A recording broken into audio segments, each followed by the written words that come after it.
I have a few poems also that are sort of reworkings of myths from various points of view. And the one I'm going to read is called Serpent.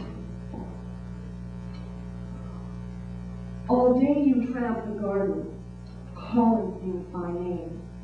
My Eve, you say, I am going to walk in my garden.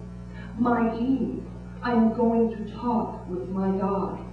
You babble of your goat, your daisy, and your God as white and hairless as one of your eggs. You call me Eve because my hair is black and thick as what you call the night. You name each of my appendages. My leg is your leg, my arm, your arm. Adam, I am sick of you and yours. Alone in my garden, I found a new companion. He said, my name is woman, your name man. This fruit he gave me to share with you is sin. My companion belongs to neither you nor God, and I have named him Serpent. I will name others, and I will teach you another thing to call me, Mother.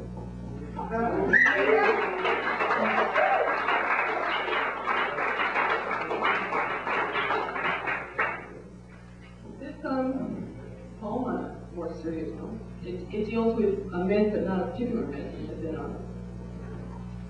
the myth of the mother. That sounds awfully pretentious. This poem is called The Mother is on the Table.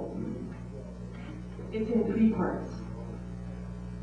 But it's only a page long, so don't have That's all right, that's all right. 1. The mother is on the table. We have knocked her unconscious with a lamp. We have shorn her head, and she is naked. We will operate at dawn. We make incisions in the brain, scoop out incidents, and wrap them in clear plastic. We learn when we were truly born. We learn the spelling of our names, what our names are made of. The mother does not speak. She comes to in the dark. Her eyes glisten like fish bodies, like the eyes of a woman. 2. The mother is on the table. She is up for discussion. There is little we cannot say about the mother. She is fat, with a fat chin. She is hairless. The mother is immense. She no longer fits on the table. She doesn't fit inside the room. At a lakeside, we bind her wrists with strong grasses. We contemplate a drowning. The mother cannot swim. But when we throw her in, she fails to sink for us. No water is too deep for her. She cannot help but float. 3. The mother is on the table. We will attack her with knife and fork. She is tasty. She tastes like an omelet, like a milkshake. We cut her up evenly, so it's there. We imagine eating the mother all in one sitting. We imagine her body parts inside us. We imagine new mothers taking root from these cuttings. We imagine her talking voice caged inside our bellies, echoing.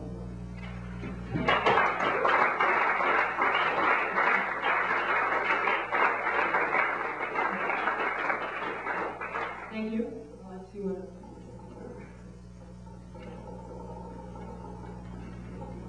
No, that's not in there.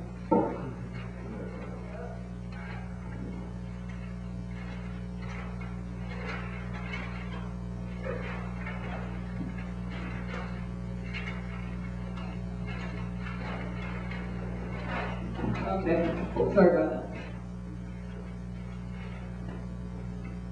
Okay, I took my first real vacation last week. I never really went away to a hotel. I went with my boyfriend Victor, and we just did nothing for a whole week. I've never done that before. So,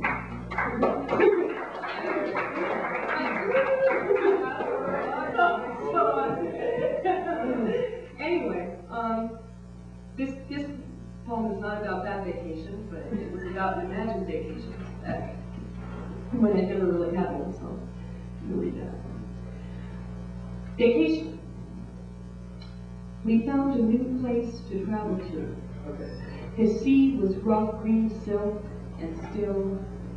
The smooth sand embedded with white jewels shifted above the earth in restless sleep. We took leaning stands and dug deep holes to China, but what we struck was water. Tiny bugs-like crabs, their crooked pincers stung, scuttled along the insides of our ribs.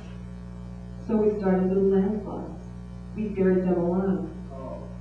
When we thought of work, there was a crashing in our ears. There were explosions.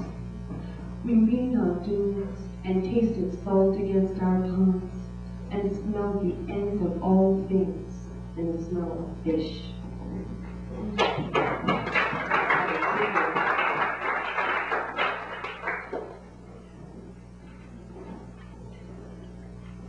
Metropolis. The city croaks like a locomotive, noise that cracks my cupped ear, unintelligible. In my wide bed, I imagine my hands have come alive, two rowdy killers whose chief pleasure is strangulation.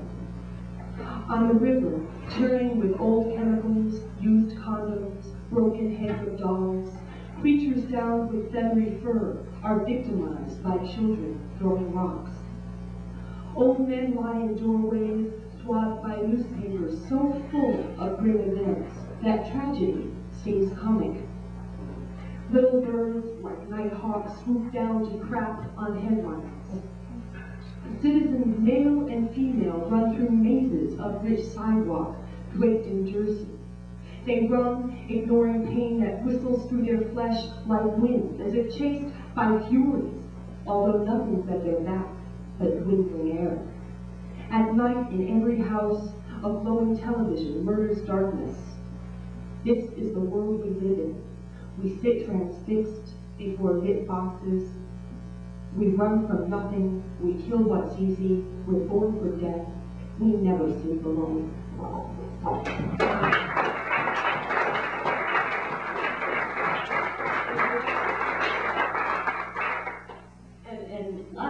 Lastly, the world's only poet is going to.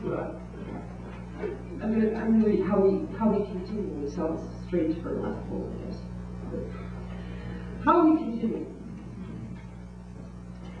In the beginning, what use we turn our bodies to, us two, opening up as if we were empty, as if this love were entirely strange and single, as if we were stuffed with loves and hates whose names we can't forget, as if we're lonely, so in the skin of your crooked arm I lose every other man whose touch once touched so close as this, so with a whiff of my damp hair, every woman chattering in your brain evaporates. At daybreak, when we drift apart, then cry, "Don't leave me," through pursed lips. It isn't solitude we're warding off, but too much company. While we touch, our bodies keep us two as two. This is how we can begin, as two, the same present two, only two. How we can begin and begin and begin and never see how we continue. Thank you.